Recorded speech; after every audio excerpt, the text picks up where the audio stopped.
glad to have you join us on today's edition of Marketing Edge on TV, Nigeria's first and leading program on the business of brand management and the management of brand business.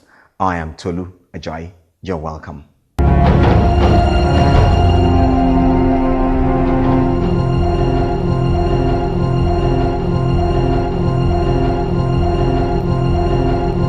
The Nigerian marketing and advertising industry no doubt offer a huge potential for prospective investors and professionals with requisite skills and competencies to tap into the market. Marketing Edge on TV is a potpourri of happenings and developments in the integrated marketing and communication space of the Nigerian economy. Watch out for top players, gladiators and professionals in the competitive business of brand management and management of brand business in Nigeria. From the cerebral and glamorous advertising professionals to the well-groomed marketing whiz-kid dictating and directing brand management business. Welcome back. It's Marketing Edge on TV, an initiative designed at promoting the brand idea. Next is our brand and market news segment.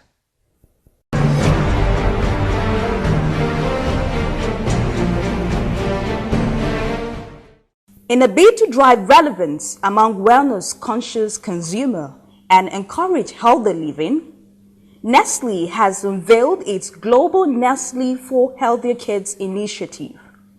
The launch of the campaign coincides with United Nations International Day of Families, which comes up every May. The program, which includes the further development of healthy products and advice for families on nutrition and exercise, is aimed at helping 50 million children lead healthy lives by 2030.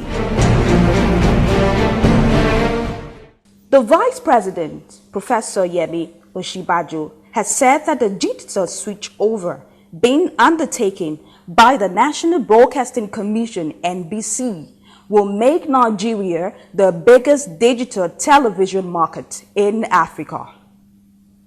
Osinbajo made the disclosure at the launch of the High Impact TV at the High Impact Planet Amusement Park and Resort in Bafo, Ogun State recently. He noted that the digital switchover would also positively impact the Nigerian film industry and contribute to the growth of the economy.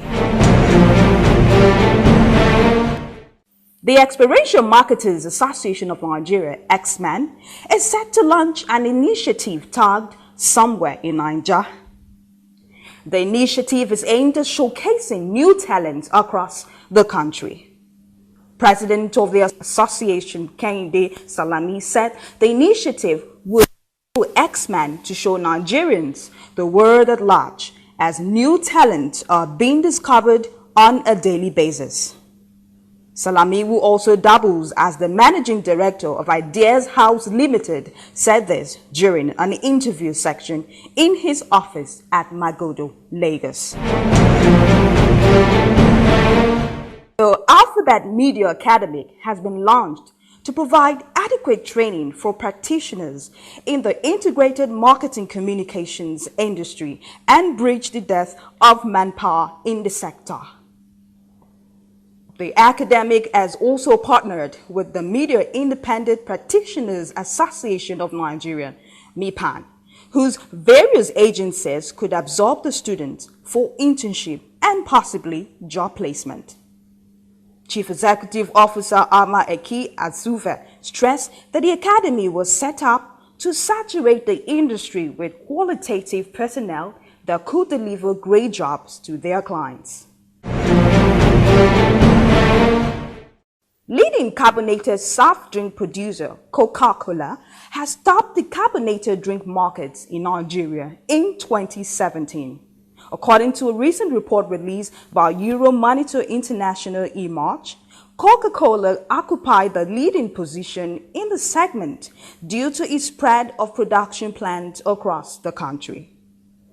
The report added that Coca-Cola's vast distribution network, coupled with its one-on-one relationship with its numerous retailers, helped the company to be ahead of its competitors.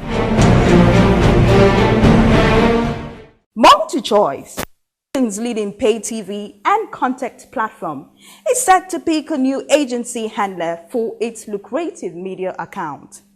This follows a long and intense pitch process, which was held few months ago, and results due to be announced soon. 3 leading agencies made the final shortlisted. They are PhD Nigeria, Visium Nigeria, and All Season Media. Do you know that Unilever Nigeria PLC is the fastest growing business in the Unilever world?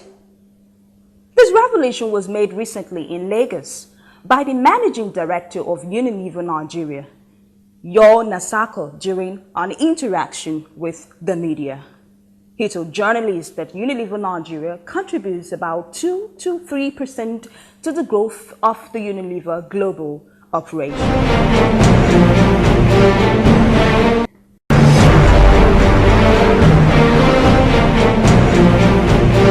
Welcome back.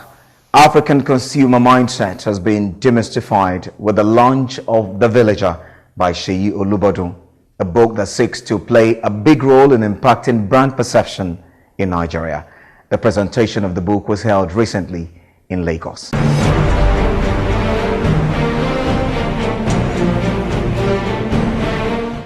Keynote speaker and chairman, Diamond Bank, Professor Chris Ogbeche, captured its essence when he said culture has a big role in impacting brands, as branding is not just a name, logo, or picture, but all about experience. But there's evidence to suggest that with digital communication and with more people than ever traveling all over the world, if you doubt it, when you go to Murtala Mohammed Airport this evening, you'll be shocked that the airport is full. All the aircrafts leaving Nigeria full.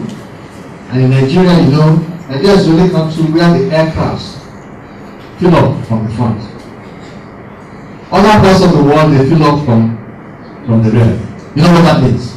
The front, first class, business class, before you look at economy, and what's the next one? One that's very close to the toilets. If they have any name. And because they travel a lot, you find that culture is also being exported. One of the most interesting exports in American culture is the jeans culture. Everywhere in the world, you have the blue jeans. But there are certain products that what are called culture bound. We cannot play with those. But there are some that have global appeal. And because technology is that. Look at computers. You will not see culture. All the food. The Chinese have succeeded in making Chinese food one of their biggest exports. Ogbeche says the book will provide an invigorating effect for all kinds and levels of individuals and those who aim at placing Africa in a modern, dynamic global world. Think of Maslow's hierarchy of needs. Those of us who went to night school learned this. Because this actually can influence marketing in terms of value proposition and communication. And when I say Maslow's hierarchy of needs, the lowest end of it is what? Pyramid. As you move up, you start talking about brain needs. You have a food product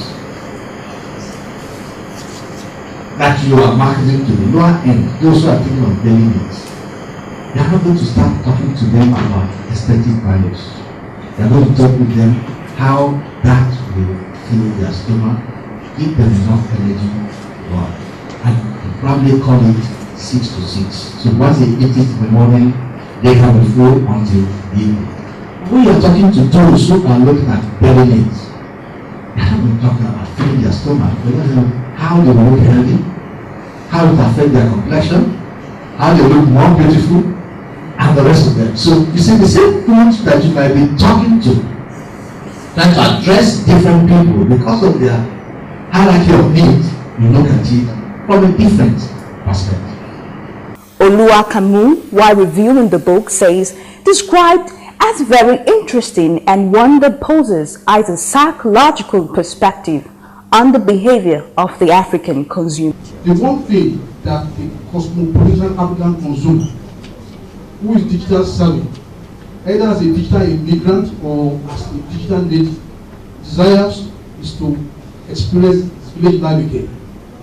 This he can experience online, where he can be a member of a digital village. Unlike the physical village, this digital village is not defined by physical boundaries and ethnicities. It's defined by mutual interests, shared aspirations, and often by shared cultural understandings and spirit. Fei Olubodun, who further described himself as a villager, said African culture has some real values that need to be owned and understood when it comes to building plans and dreams. I thought that is very profound, and that we Africans we have taken our village life into the concept of a modern trap, and we live it digitally. Olubodun added that the book launch was motivated by his drive to add value and contribute to the industry, which would make a great impact in changing the economy. He further urged all marketing practitioners to do the same because there are lots of experiences to share to younger and present generation. Among those in attendance included Oluwakamu, Executive Director, Retail Banking, FCMB, Marketing Director, Nigerian Brewers PLC, Franco Maria Maggi, and many others. Unlike the physical village, this digital village is not defined by personal boundaries and ethnicities. Just to be provocative, as I am often, I do feel that when we're talking about African culture, one has to be very careful, because the way that we look at culture with a capital C, looking at our traditions and our beliefs, we have to ourselves be discerning even when we're thinking about our own culture. Culture should be dynamic and should evolve, but most importantly, culture should serve us. We should start thinking about what we now understand about science, what we understand about our bodies, about human psychology and physiology. So that's my take on that. Yes, we should be sophisticated.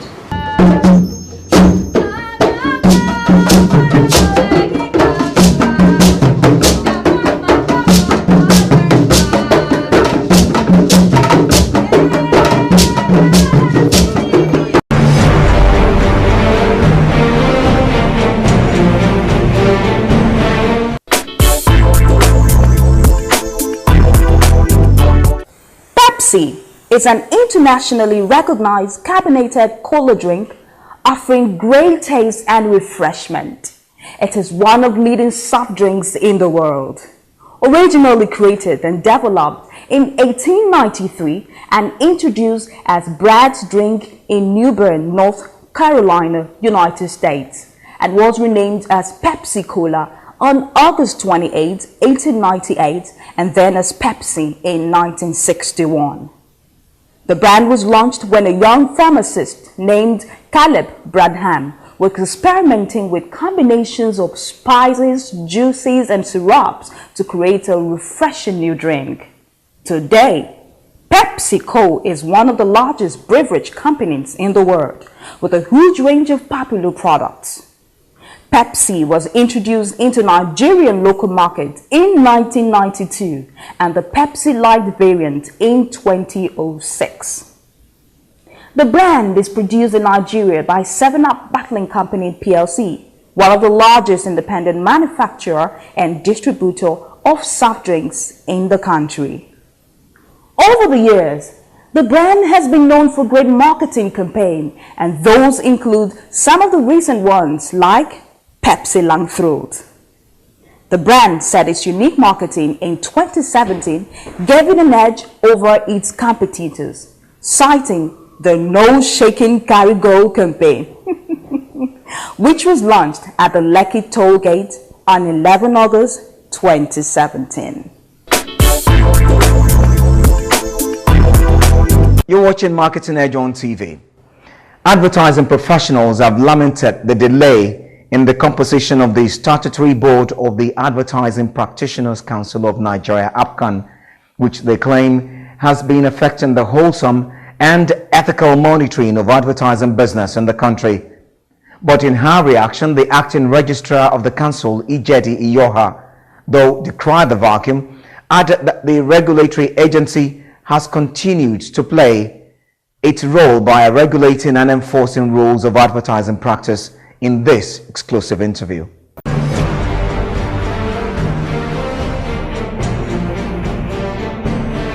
I'm Ijedi Iyoha, Mrs. I work for the Advertising Practitioner Council of APCON, of Nigeria, APCON. Yes, for the last 3 months, I would say we started the year on a very low level, and that's because the year was just starting, coupled with the fact that the budget is yet to be approved. So business was a little bit low, but for a couple of weeks now, it has come up a little. And I know with time and with the passage of the budget, it will improve better than it is now.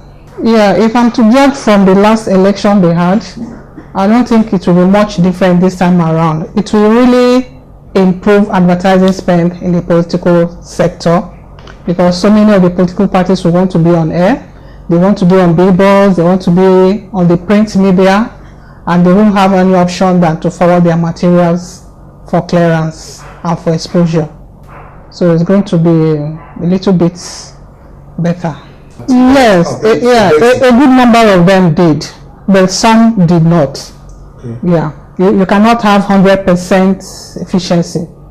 Most of them actually did. Those that did not, it's either they are not aware or they just decided to flout the laws.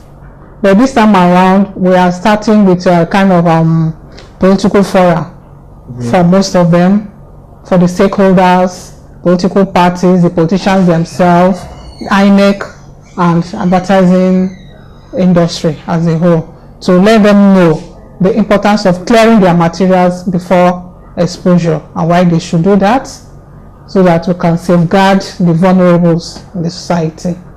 We started with Katsina last year. Kano has indicated interest to partner with us, so before the end of this month, hopefully we should be there. We're also partnering with other state governments that are willing to do that for us, have the stakeholder within their zone, and get seasoned practitioners to talk to them. Is this also part of that? Is why we are. That is why we are having the stakeholders meeting with them, so that they know the importance of making use of professionals in the industry.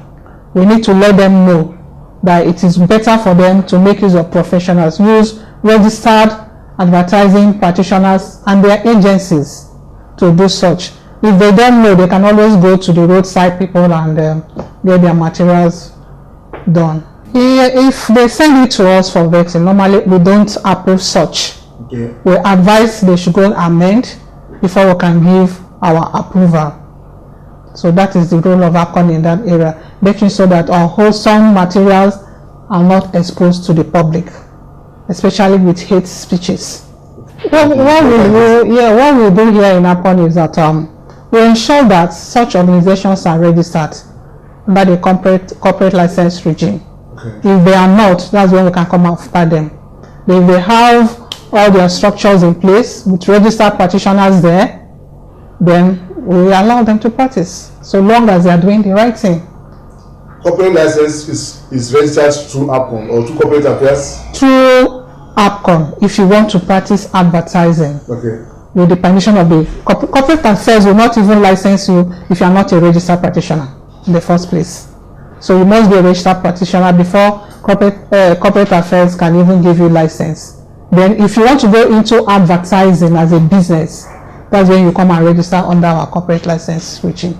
Also, this is why the time APCON. Yeah, LASA has their own areas of jurisdiction, while APCON has its own. We cannot interfere in LASA space, neither can they come into our own space. We are more interested in those practicing advertising. Are they really registered practitioners? the materials you are exposing, the communication, did you get clearance from APCON? I think those are our major areas of interest. For LASA, they give them the space to mount their billboards. LASA does not vet advertising. Their major problem has to do with you've not paid for this site and all that. And so if there's a conflict like that and it comes to our notice, we usually intervene. We have arbitrary committee that look into all those things. There's always been enforcement on those that flout APCON rules. Probably we are not making noise about it, but enforcement goes on every day. There's always been enforcement. Even this morning, the enforcement people, they've gone out for enforcement. So there's always enforcement going on. The issue of multiple regulation did not just start now. It's been on. The same government that gave them the power to regulate also gave us the power. And you know that we don't have a council for now. Until we have a constituted council in place, there's nothing much we can do right now than to pray we get a council and all these areas will be resolved. If they come, so long as they meet the criteria set out for them, they are being registered and they are making use of local content, they are making use of Nigerians there. I think we'll work well with them. Well, there are so many factors that can play. It's either the communication is not getting to the right persons. That could be one. Or it's either the economy is affecting the purchasing powers of the consumers. It could either be the products are not what the consumers needs. My little advice is that they should be more creative. They should think outside the box. They should do things differently from what others are doing. Because you can see like 4 or 5 commercials, they are virtually saying the same thing. The same models, the same art. So if they can do something different, I think the advertisers will renew their interest in them.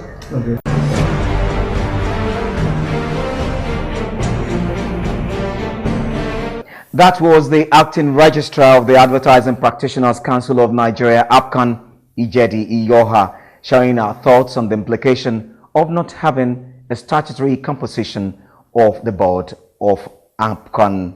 And of course, that wraps today's edition of Marketing Edge on TV. It was nice doing business with you again today. I am Tolu Ajayi. Let's do it again next time. Bye for now.